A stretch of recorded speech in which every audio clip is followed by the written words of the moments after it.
یا بنی آدم قد انزلنا علیکم لباسا یواری سوآتکم وریشا ولباس التقوی ذلک خیر ذلک من آیات اللہ لعلہم یذکرون یا بنی آدم لا یفتننکم الشیطان کما اخرج ابویکم من الجنة ینزع عنہما لباسہما لیریہما سوآتہما انہ یراکم هو وقبیلہ من حیث لا ترونہم انا جعلنا الشیاطین اولیاء للذین لا یؤمنون اللہم صلی علی سیدنا و مولانا محمد وعلى آل سیدنا و مولانا محمد وبارک وسلم۔ اللہ جل شانہ کی بہت ہی بڑی قیمتی جو نعمتیں ہیں ان میں سے ایک عظیم نعمت لباس کی نعمت ہے، اور اس اعتبار سے یہ اللہ جل شانہ کی یہ نعمت بہت ہی نرالی ہے کہ اللہ جل شانہ نے اس نعمت کو انسانوں کے ساتھ خاص کیا ہے۔ لباس کی نعمت وہ انسانوں کو عطا فرمائی،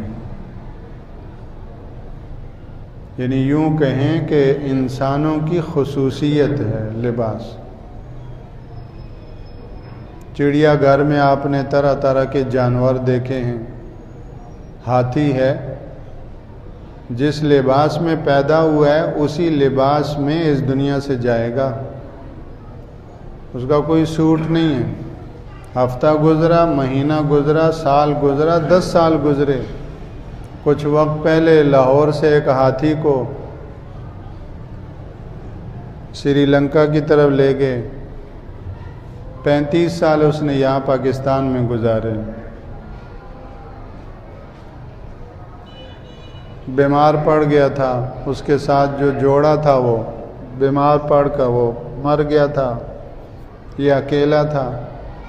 اس کے لیے باقاعدہ کنٹینر تیار کیا گیا، اس کنٹینر میں رہنے کی عادت اس کو ڈالی گئی، اور پھر اس کنٹینر میں اس کو بند کر کے تو جہاز پر اس کو ڈال کے تو اس متعلقہ ملک میں جا کر ہاتھیوں میں اس کو چھوڑ دیا۔ اور ساری دنیا میں اس پر بڑی تعریف ہو رہی تھی کہ دیکھو جانوروں کا کتنا خیال کرتے ہیں۔ پاکستان کا حسین چہرہ سامنے آ رہا ہے کہ یہاں ایک جانور کے ساتھ اتنی محبت اور اس کا خیال کہ اس پہ لاکھوں روپے خرچ کیے جا رہے ہیں۔ لیکن دوسری طرف یہ ہمارے لیے لمحہ فکریہ ہے کہ اسلام آباد میں اس وقت سینکڑوں انسان اپنی 2 وقت کی عزت کی روٹی کے لیے احتجاج کر رہے ہیں۔ سرکاری ملازمین، ادھر انڈیا میں سکھ کسانوں نے 2 مہینے گزر چکے ہیں، کیسی ٹھنڈی راتوں میں، ٹھنڈے دنوں میں اور اس سخت سردی کے موسم میں دہلی میں انہوں نے پڑاؤ ڈالا ہوا ہے اور ظالمانہ زرعی اصلاحات اور قوانین کے خلاف احتجاج کر رہے ہیں۔ اب ان کو ہم کیا کہیں کہ ہمارا اپنا حقوق انسانیت کے حوالے سے یہ حال ہے کہ ایک سرکاری ملازم جو ڈیوٹی دے رہا ہے اس کا جو حق بنتا ہے، حق خدمت، وہ ادا ہم نہیں کر پا رہے۔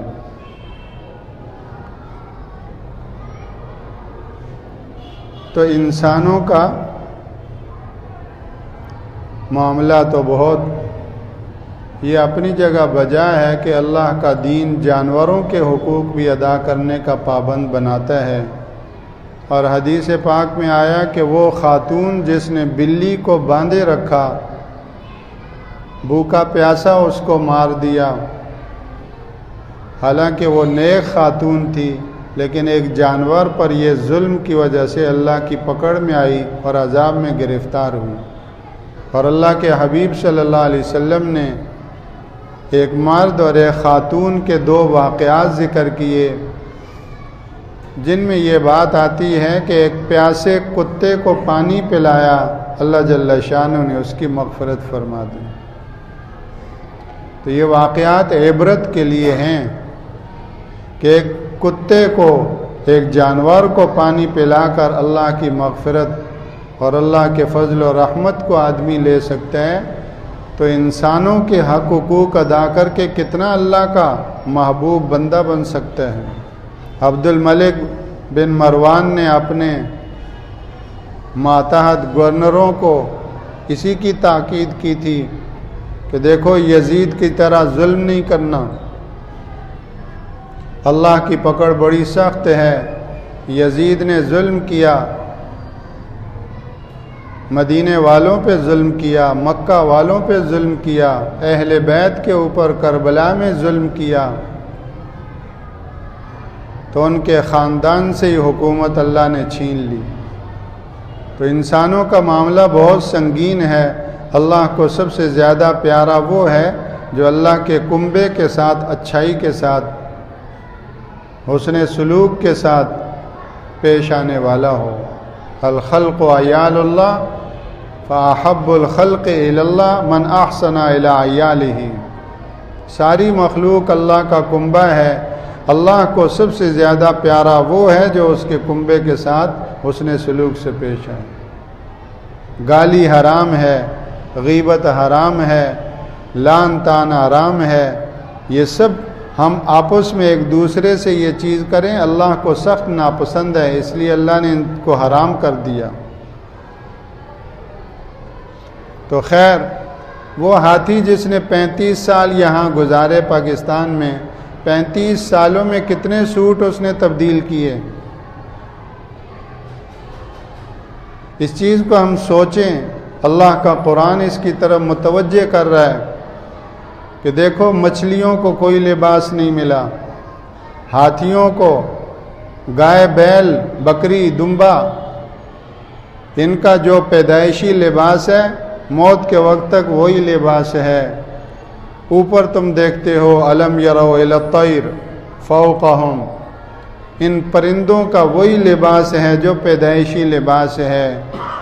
نہ اڑنے والی مخلوق کو کوئی لباس ملا، نہ پانیوں میں تیرنے والی مخلوق کو کوئی لباس ملا۔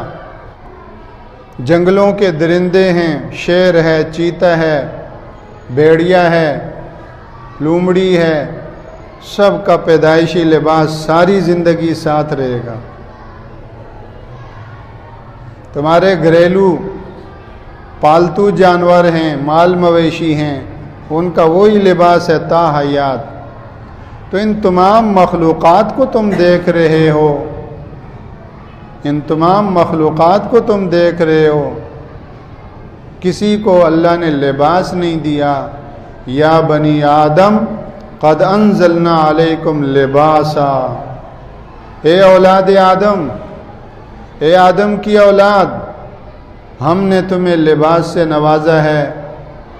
لباس ہمارے سامنے زمین پر پیدا ہوتا ہے، لیکن اللہ جل شانہ نے قرآن میں اس کے لیے انزلنا کا لفظ استعمال فرمایا، جو قرآن پاک کے لیے انزلنا کا لفظ ہے۔ قرآن پاک کے لیے فرمایا کہ ہم نے اس قرآن کو نازل کیا۔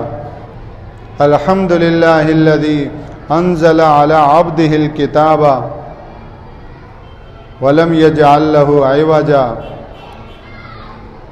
تو وہی انزلہ کا لفظ، انزال کا لفظ لباس کے لیے بھی ہے۔ اب ہماری نظر اس پر تو جاتی ہے کہ یہ گل احمد کا کپڑا ہے، یہ جنید جمشید کا کپڑا ہے، یہ فلاں ٹیکسٹائل مل سے آیا ہوا ہے، یہ شبیر ٹیکسٹائل مل کا ہے، بس اتنی نظر ہے۔ یا بنی آدم قد انزلنا علیکم لباسا، ارے یہ کپاس ہم نہ پیدا کرتے تو لباس کہاں سے بنتا؟ تمہیں پورے ملک میں 1,70,00,000 گانٹھیں چاہیے. یہ 1,70,00,000 گانٹھوں کی کھپت ہے جس سے تمہارے لباس تیار ہو رہے ہیں. یہ 1,70,00,000 گانٹھوں، یہ کپاس، یہ کس نے تیار کی، کس نے پیدا کی؟ کپاس کی ڈوڈی دیکھو، اور اس کپاس کو حاصل کر کے مختلف مراحل سے گزار کر دھاگا بنا کر اس کا کپڑا تیار کرنا، یہ صلاحیتیں، یہ عقل، یہ سمجھ کس نے دیا؟ یا بنی آدم قد انزلنا علیکم لباسا. پہلی بات جس کا ہمیں تجدید کرتے رہنا چاہیے، دھیان اور استحضار پیدا کرتے رہنا چاہیے کہ یہ لباس اللہ کی نعمت ہے اور یہ لباس اللہ کی دین ہے. اس کو معمولی نہ سمجھا جائے، یہ حقیقت ہے. اس حقیقت کا ادراک اور شعور اس درجے میں ہو کہ اس سے ذہول نہ ہو. اتنا بڑا اللہ کا قرآن بول رہا ہے یا بنی آدم، کیسا خطاب ہے؟ قد انزلنا علیکم لباسا، اے اولاد آدم، یہ مجھے خطاب ہے، آپ کو خطاب ہے. کالے گورے عربی اجمی سارے انسانوں کو خطاب ہے جو بھی ہیں.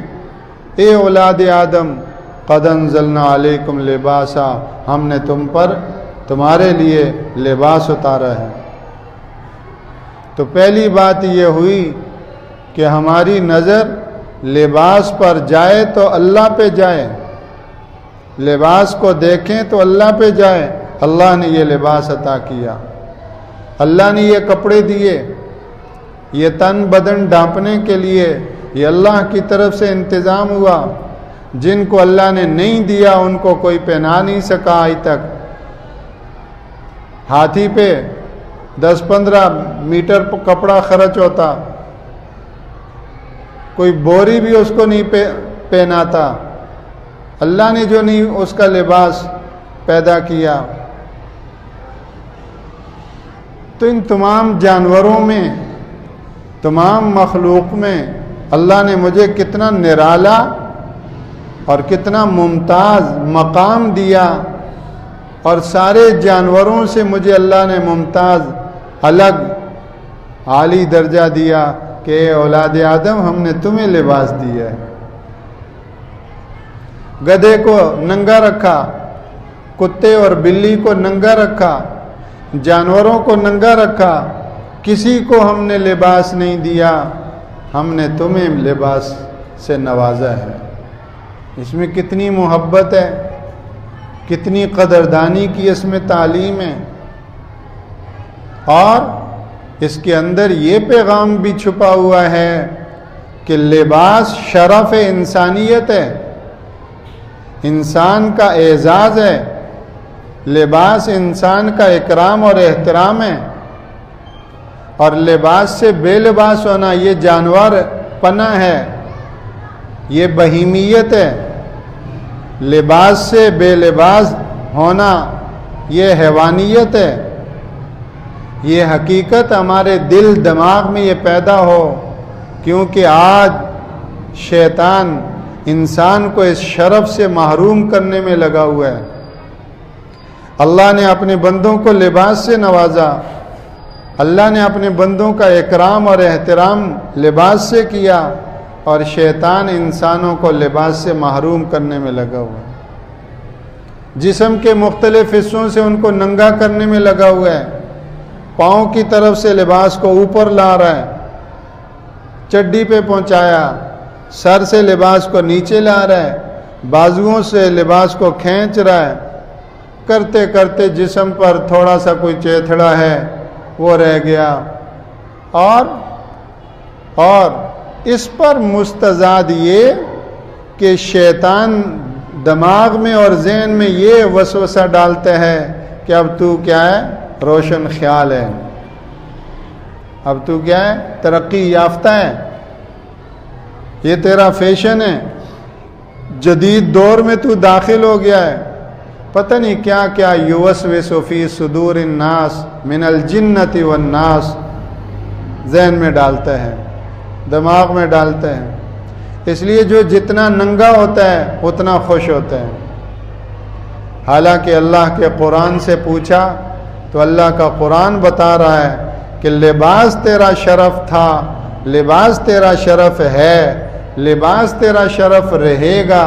جتنا تو لباس سے بے لباس ہوا، اللہ نے تو تجھے لباس سے نوازا تھا، شیطان نے تیرا لباس اتروا کر تجھے جانوروں کے قریب کر دیا. جانوروں کو نہیں دیکھ رہا، روزانہ دیکھو کس کو پینٹ پتلون لگی ہوئی ہے، پہنی ہوئی ہے، کچھ بھی نہیں ہے، ننگے گھوم پھر رہے ہیں. تو میں ننگا ہوں گا تو میں کن کے قریب ہوا؟ جانوروں کے قریب ہوا، جانوروں میں شامل ہوا. اللہ کی طرف سے تو اپنے بندوں کے اکرام اور احترام کا یہ مقام اور یہ حال کہ اس کا انتقال ہوا. انگریز کہتے ہیں یہ ڈیڈ باڈی ہے. اللہ جل شانہ کا مبارک دین کہتا ہے کہ نہیں، یہ ڈیڈ باڈی نہیں، یہ مرحوم ہے. یہ کون ہے؟ یہ مرحوم ہے، یہ میت ہے، یہ مرحوم ہے. اور اس کا زندگی میں جیسے اعزاز اکرام تم پہ لازم تھا، اسی طرح اس کا اعزاز اور اکرام اب بھی تم پہ اس کا لازم ہے. اور اس کو ایک نہیں، دو نہیں، 3 کپڑے پہناؤ اس کو زندگی بھر. یا بنی آدم قد انزلنا علیکم لباسا، ہم نے اس کو لباس دیا تھا، آج یہ ہمارے پاس آ رہا ہے، اس کو لباس پہنا کر بھیجو. 3 کپڑے ان کو دو. اور یہ خاتون ہے، عورت ذات ہے، تو میں اس کو کتنے 5، اس کو 5 کپڑے دو. اللہ اکبر. زندگی بھر لباس سے نوازا، اور آج جب اس دنیا سے روانگی کا وقت ہے، توفت ہو رسولنا وهم لا يفرطون ثم ردوا الى الله مولاهم الحق والتفت الساق بالساق الى ربك يومئذ المساق. پنڈلی کے ساتھ پنڈلی ملا دی گئی، اور آج تیرے رب کی طرف چلنا ہے تجھے. تو اللہ کی بارگاہ میں اور اللہ کے حضور اس کو لے جایا جا رہا ہے. اس کو ڈیڈ باڈی مت کہو، بیہودہ لفظ ہے، سوکھا اور خشک اور بد مزہ لفظ ہے ڈیڈ باڈی. اتنے زیادہ انگریز نہ بنو، میت کہو، مرحوم کہو، اچھے اور مہذب الفاظ سے اس کو یاد کرو. آج وہ تمہیں جواب نہیں دے رہا تو اس کا یہ مطلب نہیں کہ تم جو چاہو تو وہی کہہ دو. اب بھی اس کا اکرام، اب بھی اس کا احترام تم پہ لازم ہے جس طرح زندگی میں تھا. اس لیے میت کہو، مرحوم کہو، اور اس کے 3 کپڑے اس کو دو. خاتون ہے تو اس کو 5 کپڑوں میں جو ہے وہ کفن دو، اور اس کو نہلاؤ، اس کو غسل دو، اس کا وضو کراؤ، اس کو جو ہے وہ استنجا کراؤ، اور اس کو مکمل طہارت اور پاکیزگی کے بعد لباس پہناؤ، اعضائے وضو پر خوشبو لگاؤ. سبحان اللہ. اور جو اس کو نہلائے گا، جو اس کو نہلائے گا، فرمایا کہ اس کو نہلانے والا، میت کو نہلانے والا گناہوں سے اللہ اس کو پاک کر دیں گے. میت کو نہلانے والے کی مغفرت کر دی جاتی ہے. اس کو نہلاؤ، اس کا نہلانا اور اس کو پاک کرنا، یہ کس کی بارگاہ میں اس کو تیار کر کے تم بھیج رہے ہو؟ تو یہ کوئی معمولی عمل نہیں ہے.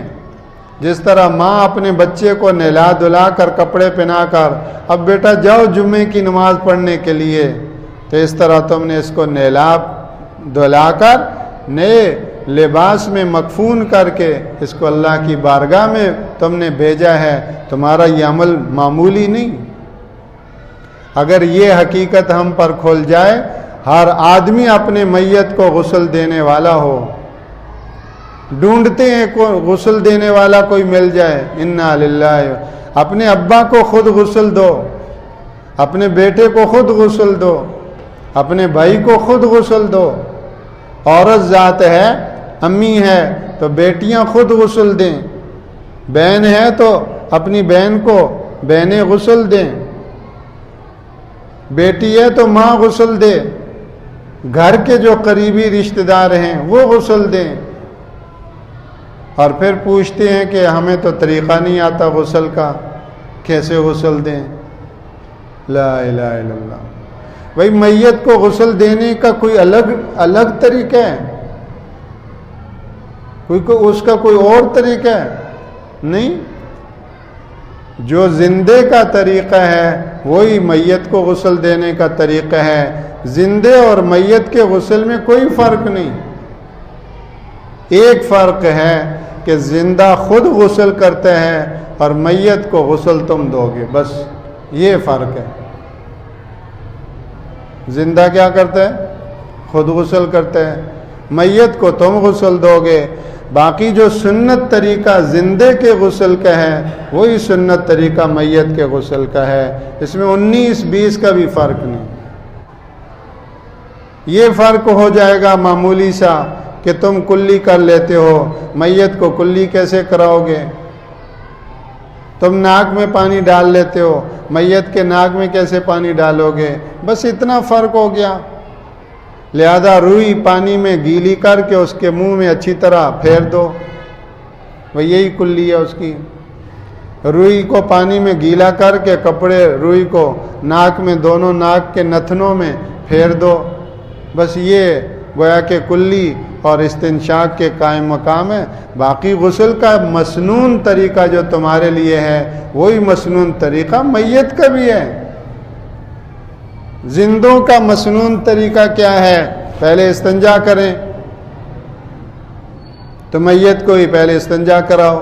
تم استنجا کیسے کرتے ہو ایسے ہی اس کو بھی استنجا کراؤ. پھر زندے کے لیے مسنون طریقہ غسل کا یہ ہے کہ پہلے وضو کرے, تو اس کو بھی وضو کرا دو. پھر کیا ہے؟ پھر تم غسل کرو تو پہلے تین مرتبہ پانی ہاتھ میں لے کر سر پہ ڈالو. 3 مرتبہ پانی لے کر سر پہ ڈالو, اور پھر اس کے بعد دائیں طرف کو اور پھر بائیں طرف کو 3 مرتبہ دھو لو.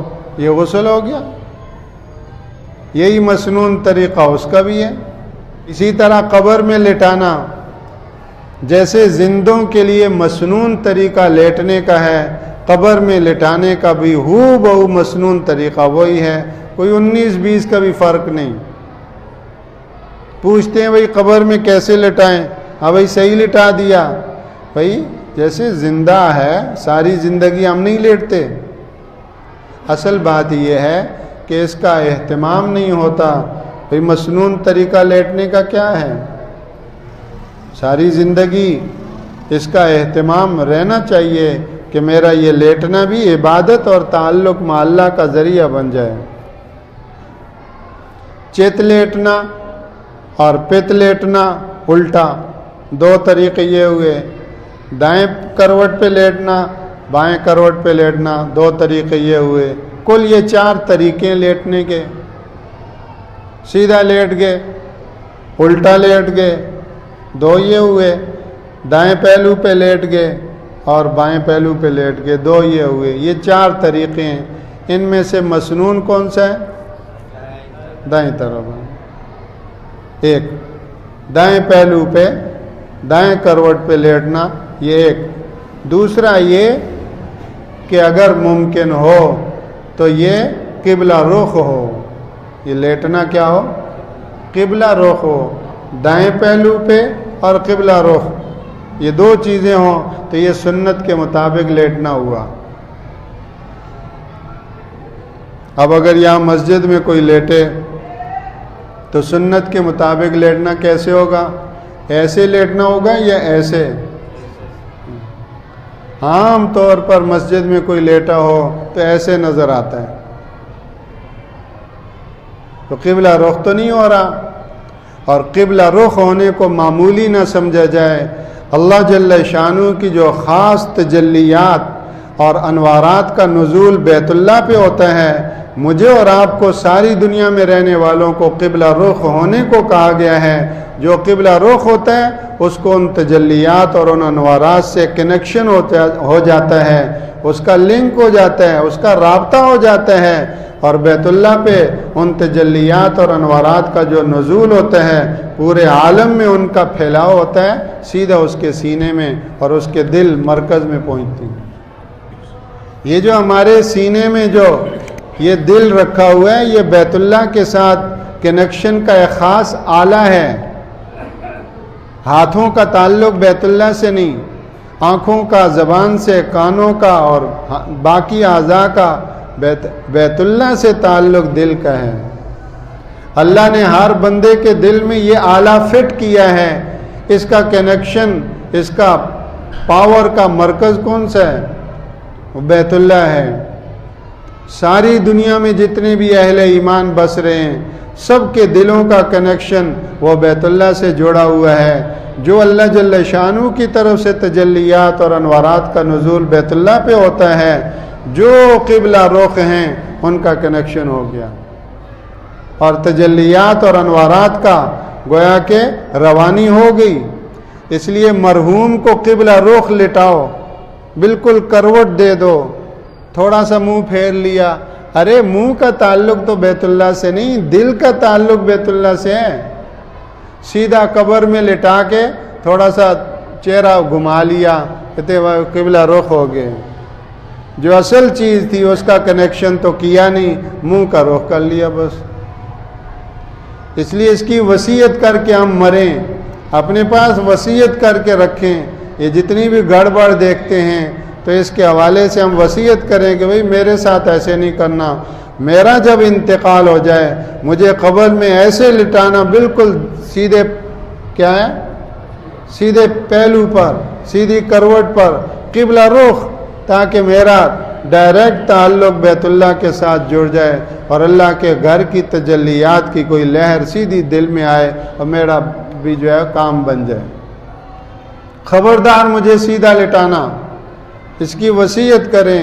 جو گناہ پھیلے ہوتے ہیں ان گناہوں کے حوالے سے وصیت کرنا واجب ہوتا ہے، اور اگر اس میں وصیت نہیں کرے گا تو یہ خود بھی اس میں مبتلا ہوگا۔ کہیں بین کیا جاتا ہے، ماتم کیا جاتا ہے، پیٹا جاتا ہے، تو اس مرنے والے نے زندگی بھر دیکھے ہمارے گھر کی عورتیں، ہمارے گلی محلے کی عورتیں یہ کرتی ہیں، لہذا اس کے لیے وصیت کرنا واجب ہے۔ خبردار میری میت پر ایسی حرکت نہ کرنا، اگر کرو گی تو میں عند اللہ بری و ذمہ ہوں، میں منع کر کے جا رہا ہوں۔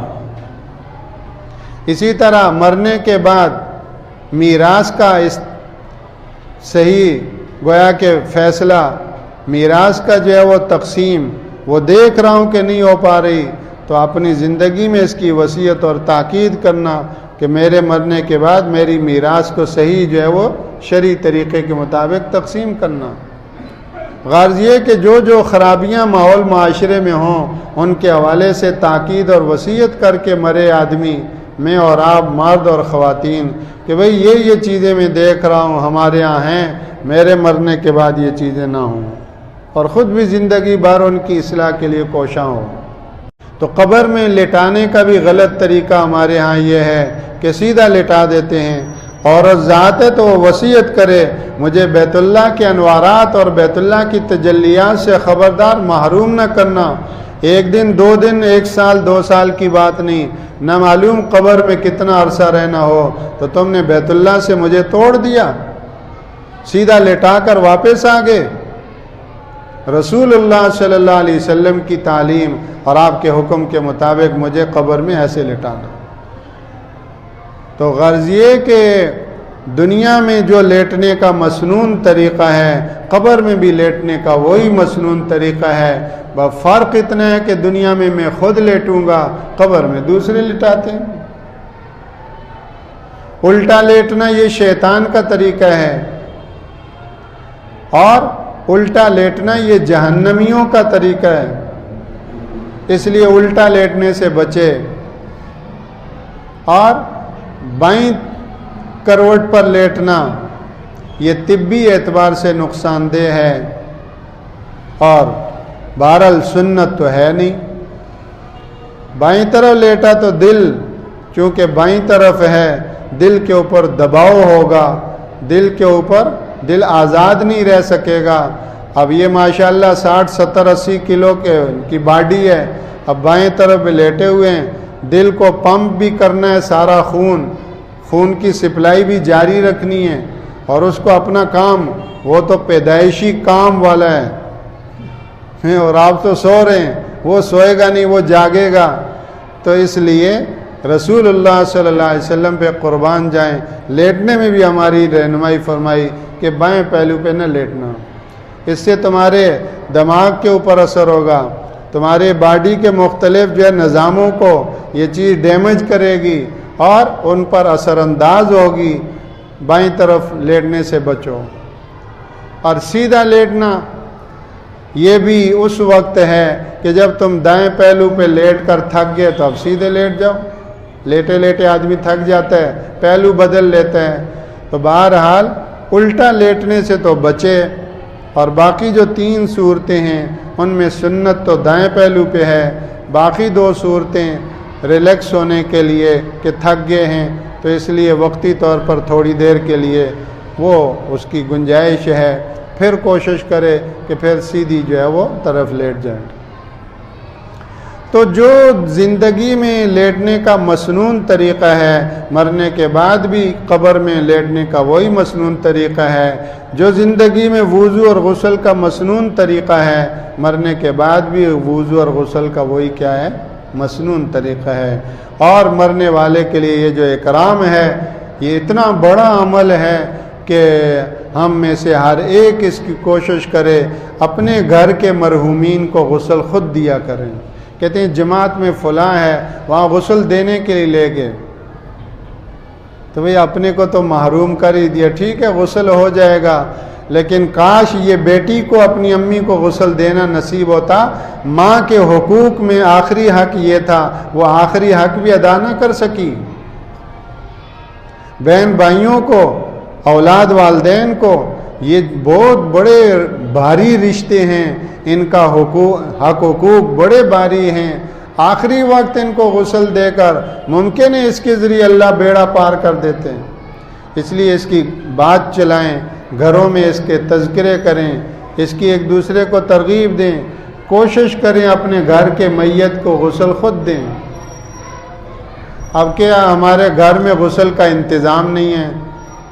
زندہ آدمی تو واش روم میں گیا اور اس نے غسل کر کے آ گیا، اب میت کو غسل خانے میں تو لٹا سکتے نہیں، چھوٹا سا واش روم ہے، کمرے میں پانی کی نکاسی کی جگہ نہیں ہے، تو اب غسل کا کیا کریں، کیسے طریقہ کریں؟ تو بھائی اس کا بھی انتظام ہو سکتا ہے، ایک ٹیبل بنا دیا جائے، لمبا سا ٹیبل بنا دیا جائے جو آدمی کے قد و قامت کے برابر، نیچے سے فولڈ ہونے کا اس میں پائے ہوں، یا ہم سٹیج بناتے ہیں گلیوں میں، کتنا انتظام کرتے ہیں، تو ایک میت کے لیے ایک اتنا جو ہے وہ نہیں بنا سکتے ہم۔ جہاں گٹر ابھر رہے ہوتے ہیں، ہمارا سٹیج جب لگتا ہے تو پتہ چلتا ہے کہ صدر اور وزیر اعظم صاحب تشریف لا رہے ہیں، ایسا ہمارا پیسہ پانی کی طرح وہ گلیوں میں بہتا ہے، اور فضول خرچی اور اسراف 2 گھنٹے کی چمک دمک میں ساری عقل قربان ہو گئی۔ اس ایک ایک روپے کا آخرت میں حساب ہوگا، کہاں گنوایا تھا، کہاں سے کمایا تھا۔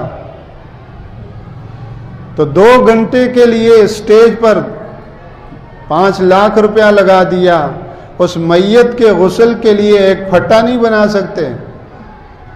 تو بنانا چاہیے، جماعت کی سطح پہ ہو، برادری کی سطح پر ہو، اپنی اپنی برادریوں میں، اپنی اپنی کمیونٹیوں میں، یہ ایک اجتماعی ضرورت کی چیز ہے، اس کا انتظام ہو، اور ہوتا ہے۔ تو وہ پھٹا سا منگوا لیا، وہ چاروں طرف سے تھوڑا 2-2 3-3 4-4 انچ اونچا ہوتا ہے، اس لیے میت کو لٹا کر اوپر پانی ڈالیں گے تو پانی نیچے نہیں گرے گا، ایک طرف سے پائپ لگا کر واش روم میں ڈال دیں، جتنا میت کو نہلاتے ہوئے پانی ڈالیں گے وہ اس پائپ کے ذریعے سے واش روم میں جائے گا. تو کمرے میں بھی بسہولت غسل دے سکتے ہیں. اصل چیز یہ ہے کہ یہ جو عمل ہے اور اس عمل کے اوپر جو اثرات و برکات ہیں ان کے لینے کا جذبہ ہو. نماز کا جو اجر ہے وہ نماز سے ملے گا، لیکن نماز سے مرحوم کو میت کو غسل دینے کا اجر کبھی بھی نہیں ملے گا. وہ تو اس کو غسل دے کر ہی وہ چیز لیں گے. یہ کیسے ہو سکتا ہے کہ آپ سیب کھا کر آم کا فائدہ حاصل کر لیں؟ آم کا فائدہ تو آم کھا کے ہی ملے گا. گنڈیری کا فائدہ گنڈیری چوس کر ہی حاصل کر سکتے ہیں. آپ بھلے جتنے مرغ اڑائیں، گنڈیری کا فائدہ گنڈیری کھا کر ہی ملے گا. ہر عمل کی اپنی تاثیر ہے، ہر عمل کا اپنا اثر ہے، ہر عمل کا اپنا اجر ہے. تو مرحومین کو غسل دینا، گھروں کے اندر اس کی ترتیب ہو، بہن بھائی بیوی بچے اولاد والدین، اس میں ڈرا نہ جائے کہ بھائی میت کو غسل دیتے ہوئے کچھ ہو جائے گا. یعنی جو ڈرنے کی چیز ہے اس سے نہیں ڈرتے. یہ تو تمہارا بھائی ہے، تمہارا ابا ہے، اس سے ڈر رہے ہیں. تو اور یہ ماحول پھر بنتے بنتے مضبوط ہو جاتا ہے. تو ہم ایک دو واقعات اس پہ یاد آ گئے، اس ڈرنے پہ، اور یہاں قریب کے ہی ہیں. تو خیر بہرحال غسل دینے والے کے لیے جو درجہ ہے کہ اس کو غسل دینے والا گناہوں سے پاک ہو جاتا ہے. اور پھر حدیث پاک میں آتا ہے کہ جو اس کی نماز جنازہ پڑھے تو اس کو 1 قیراط اجر ملتا ہے. اور 1 قیراط فرمایا احد پہاڑ جتنا، 7 میل لمبا پہاڑ. اور جو اس کی نماز کے بعد اس کے تدفین میں بھی شریک ہو تو اس کو 2 قیراط اجر ملتا ہے. تو اب سوچیں کتنے بڑے اللہ جل شانہ نے اجر رکھے ہیں اس اپنے بندے کے اعزاز اور اکرام میں، کہ جو اس کو غسل دے رہے ہیں، جو اس کی نماز پڑھ کر اس کی سفارش کر رہے ہیں، اور جو اس کو اٹھا کے لے جاتے ہیں. میت کو اٹھا کر 40 قدم جو چلتا ہے اس کی مغفرت کر دی جاتی ہے.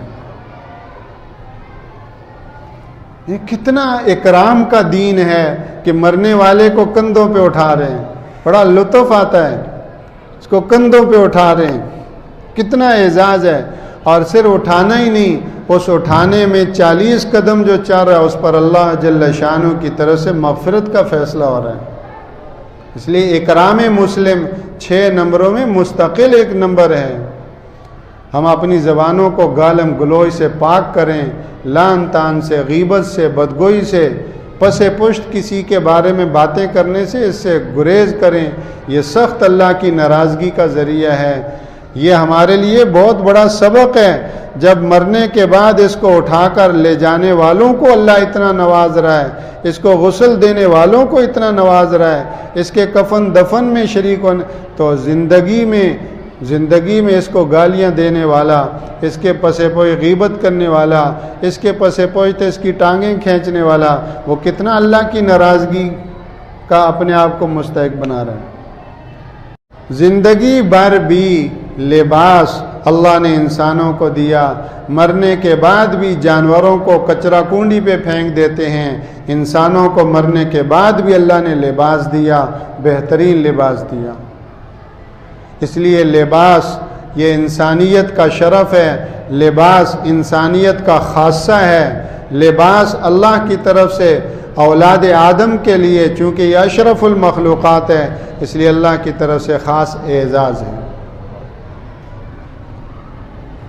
اور جب لباس پہنے، کپڑا پہنے تو الحمدللہ کہیں، الحمدللہ الذی کسوتنی ھذا ورزقنی من غیر حول منی ولا قوہ. تمام تعریفیں اس اللہ کے لیے ہیں کہ جس نے مجھے یہ لباس پہنایا، میری طاقت میں نہیں تھا، میری قدرت میں نہیں تھا. اور یہ دعا مانگے کہ اللہ اس لباس کا خیر عطا فرما، اور جس خیر کے لیے یہ لباس بنایا گیا وہ خیر عطا فرما. اور اس لباس کے شر سے بچا، اور جس شر کے لیے یہ لباس بنایا گیا اس شر سے بچا۔ اور لباس پہنتے وقت دائیں سے آغاز کریں اور پھر بائیں پہ انتہا کریں۔ قمیص پہن رہے ہیں تو پہلے دایاں بازو ڈالیں، پھر کیا کریں؟ بایاں بازو ڈالیں، پھر سر ڈال دیں۔ شلوار پہن رہے ہیں تو پہلے دایاں پاؤں ڈالیں اور پھر شلوار میں بایاں پاؤں ڈالیں۔ جراب پہن رہے ہیں، پہلے دائیں پاؤں میں جراب پہنیں، پھر بائیں پاؤں میں جراب پہنیں۔ بچے کو پہنا رہے ہیں تو بچہ پہلے بایاں پاؤں آگے کرے گا، آپ کہیں گے نہیں بیٹا پہلے دایاں پاؤں آگے کرو۔ اس کو ابھی سے یہ مسنون طریقہ لباس کا سکھائیں، دایاں پاؤں جو ہے وہ اس کو پہلے پہنایا، پھر بایاں پاؤں اس کو پہنائیں۔ بچے کو قمیص پہنا رہے ہیں، بچے نے آگے بایاں بازو کیا، نہیں بیٹا دایاں بازو آگے کرو، دایاں بازو اس کو پہنایا، پھر اس کو بایاں بازو پہنایا۔ جرابیں پہنا رہے ہیں، بچے کو جوتے پہنا رہے ہیں، پہلے دایاں جوتا پہنائیں اور پھر بایاں جوتا پہنائیں۔ اس کو معمولی مت سمجھیں، یہ اس کی بنیاد سنت کے مطابق بن رہی ہے۔ اور جو بلڈنگ کی بنیاد ہوتی ہے اس کو کیا کہتے ہیں؟ یہ بیس کہہ دیں، یہ بیس بن رہا ہے تو اس کو مسنون طریقے سے لباس پہنائیں، اور کوشش کریں آگے جو لباس کے اندر دو چیزیں بیان کی، یا بنی آدم قد انزلنا علیکم لباسا یواری سوآتکم وریشا، یہ دو چیزیں لباس میں ہوں۔ اللہ نے جو لباس دیا اس میں دو چیزیں ہوں گی، ایک یہ کہ یواری سوآتکم، تمہارے شرم کی جگہوں کو یہ لباس چھپاتا ہے، اور دوسرا وریشا، یہ تمہارے لیے باعث زینت ہے۔ اللہ نے اس میں تمہاری شخصیت کا وقار، عزت اور زیب و زینت رکھی ہے، تو تمہارے لیے ساتر بھی ہو اور باعث زینت بھی ہو۔ اس لیے بچوں کو بھی ایسا لباس پہنایا جائے، بچیوں کو بھی ایسا لباس بنایا جائے کہ جس کی وجہ سے بچیوں کا اور بچوں کا ستر بھی وہ محفوظ ہو، اور وہ کارٹون بھی نہ بنے، ان کے لیے باعث زینت بھی ہو۔ ایک خاتون بچے کو دم کرنے کے لیے لائی، تو بچے پر نظر جب میری پڑی تو اتنے بڑے بڑے کان سر پہ، وہ ٹوپی اس کو ایسی پہنا رکھی تھی کہ وہ ٹوپی جو ہے وہ لگتا تھا کہ کسی درندے کی شکل کی بنی ہوئی ہے۔ یہاں وہ جیسے کتے اور بھیڑیے کی بڑا سا ناک نہیں ہوتا، ایسے بنے، اور اوپر اتنے کان بنے ہوئے۔ تو اب بتائیے اتنا ننھا منھا معصوم بچہ، اور اس کو کیا پہنایا تو وہ اس کے لیے زینت بنی۔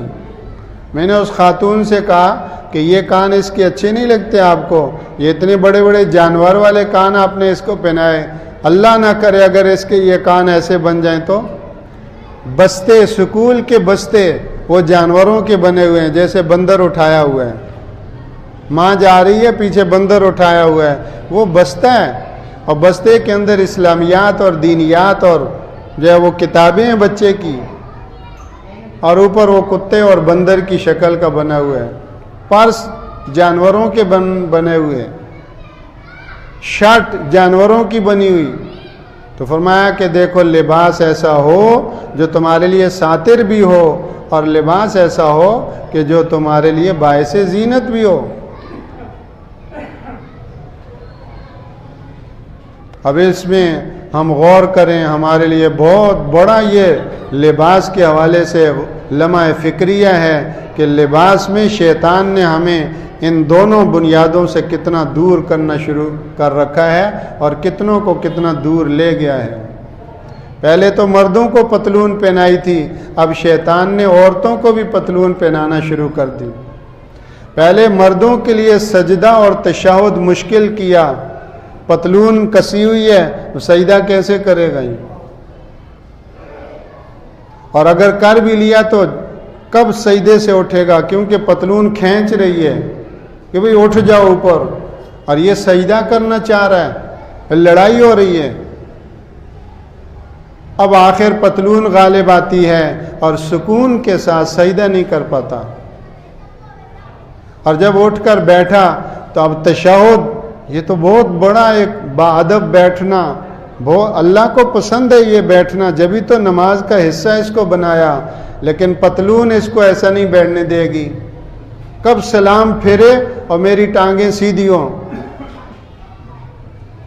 تو پتلون نے اس کے لیے سجدہ مشکل کیا، پتلون نے اس کے لیے تشہد مشکل کیا، وہ تو پہلے مردوں کے لیے تھا، اب خیر سے وہ شیطان عورتوں کے پیچھے پڑا ہوا ہے، ان کو بھی سجدے سے محروم کرو، ان کو بھی تشہد سے محروم کرو۔ پہلے پاجامے آئے، پھر ٹراؤزر آئے، پتہ نہیں اب کیا کچھ آ رہا ہے، شلوار غائب، شلوار نام ہی غائب، اب ٹراؤزر اور پاجامے اور پتہ نہیں اور نئے نئے نام ہیں۔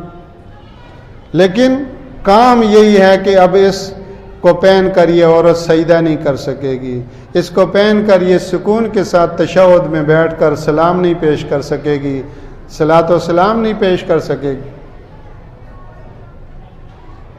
تو اس لیے لباس کے اندر یہ جو اسلامی ضابطے ہیں اور دین کے احکامات ہیں، ان کو ہم اپنے بچوں میں بھی زندہ کریں اور اپنی ذاتوں میں بھی ہم اس کا خیال رکھیں۔ ارے پتلون تو انگریز کی چیز ہے، میری اور آپ کی نہیں ہے۔ کہیں کسی کے لیے ڈیوٹی میں، آفس میں کہیں کام کر رہے ہیں، وہاں مجبوری کے تحت جو ہے پتلون پہن لی، تو مجبوری کی چیز ہے، کوئی خوشی کی نہیں ہے۔ شادی کا موقع ہے، یہاں کون سے انگریز کا آفس ہے، دفتر ہے، تو میری گھر کی شادی ہے، اس میں پگڑی پہنوں، شلوار قمیص اپنا اسلامی لباس پہنوں اور پگڑی کی دعوت چلاؤں۔ سارے شادی میں ماشاءاللہ پگڑیاں پہنے ہوئے ہیں، ٹوپی پہنے ہوئے ہیں، بہترین شلوار قمیص میں، اپنا قومی اسلامی لباس میں۔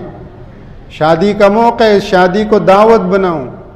خواتین کو چاہیے کہ مکمل اسلامی اور شرعی لباس، اپنا پردہ، اپنا دوپٹہ، اس کا اہتمام ہو کہ یہ ہماری شادی بھی دعوت بنے، ہماری شادی بھی دین کے پھیلانے کا اور دینی معاشرت اور دینی کلچر کے عام کرنے کا ذریعہ بنے۔ پھر یہ 10-10 ہزار کے جو سوٹ ہوں گے، ان کی قیمت وصول ہوگی، کیونکہ ان سوٹوں کو پہن کر بے شرمی اور بے حیائی کو نہیں پھیلایا۔ یہ اچھے لباس پہن کر، اچھے لباس پہننا منع نہیں، لیکن شرم و حیا کی دعوت چلے۔ اللہ ہمیں خوشیاں دے رہا ہے، اللہ ہم سے خوشیاں چھین تھوڑا ہی رہا ہے، اور پھر ہم کیا خوشیاں لیں گے؟ اللہ اپنی شان کے مطابق خوشیاں دیتا ہے، دلوں کو خوشیوں سے آباد کرتا ہے۔ ہم تو شیطان ہمیں غلط لباس میں لگا کر ہمارے اندر کو بھی تاریک کرتا ہے، باہر کو بھی تاریک کرتا ہے، پورے ماحول معاشرے کو پلید کر کے چھوڑتا ہے۔ ایک مہینہ محنت ہو رہی ہے، انفرادی گشت ہو رہے ہیں، یہ تعلیم ہو رہی ہے، یہ درس قرآن ہو رہا ہے، یہ اصلاحی بیان ہو رہا ہے، یہ دین کی بات اور دین کی دعوت چل رہی ہے، یہ محنت اور کوشش ہو رہی ہے۔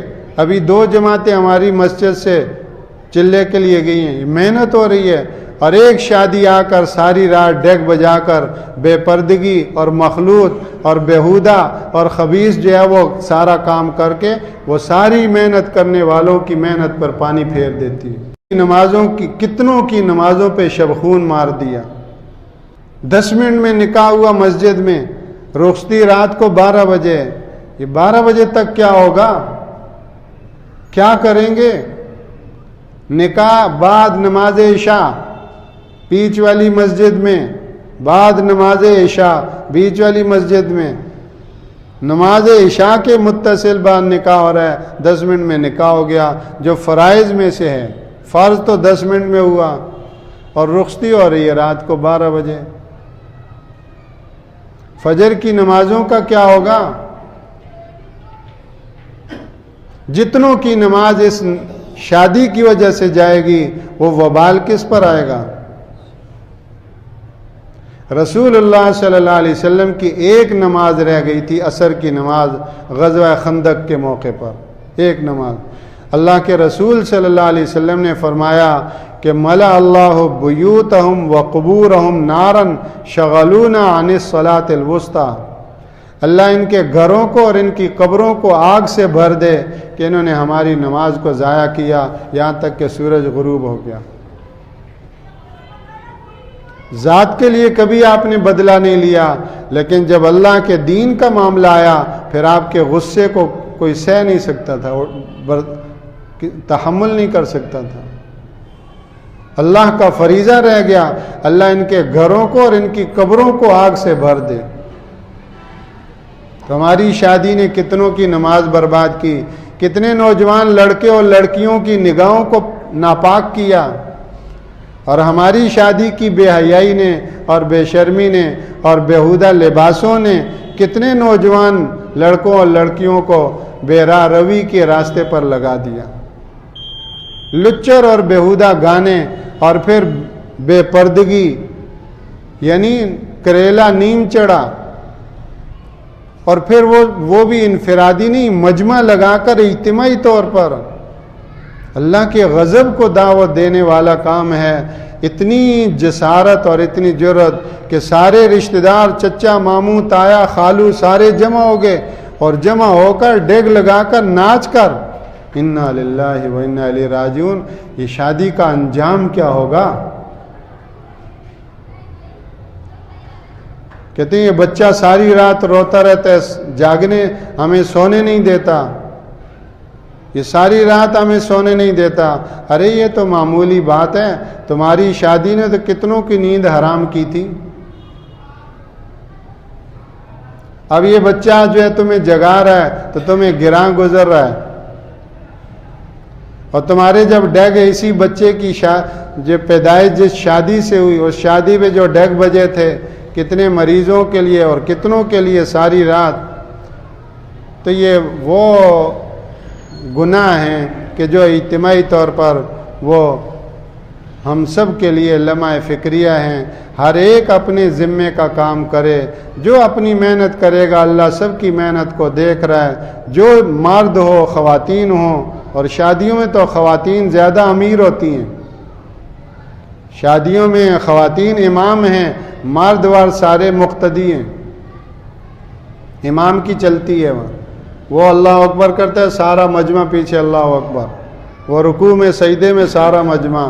تو گھروں میں خواتین شادیوں میں امام ہوتی ہیں، وہ تو مقتدی ہیں، باہر بیٹھے ہیں، انہوں نے 1,00,000 2,00,000 روپے وہ اپنا حلیہ بگاڑ کے بڑی محنت سے کما کر، کوئی مکینک ہے، کوئی لیبر ہے، کوئی پلمبر ہے، کوئی کیسی روزی کمانا آسان تو نہیں، 6 8 گھنٹے اپنے آپ کو تھکا کر اور چور چور ہو گئے تھکاوٹ سے، وہ 2-4 پیسے جمع کر کے وہ ان کے ہاتھ میں دیے، انہوں نے شادی میں سب اڑا دیے۔ تو خواتین اس کی فکر کریں، مرد فکر کریں، جوان فکر کریں، بوڑھے فکر کریں، سب رسول اللہ صلی اللہ علیہ وسلم کے کام اور محنت اور فکر والے ہیں۔ جو اس میں جتنا حصہ ڈالے گا اللہ کے ہاں اللہ اس کو دنیا میں بھی چمکائے گا، آخرت میں بھی اس کو رسول اللہ کا قرب دلائے گا۔ تو سب اس کی فکر کریں گے انشاءاللہ۔ اللہ جل شانہ ہمیں اسلامی اور شرعی لباس اور لباس کے جملہ احکامات ان کا اہتمام نصیب فرمائے۔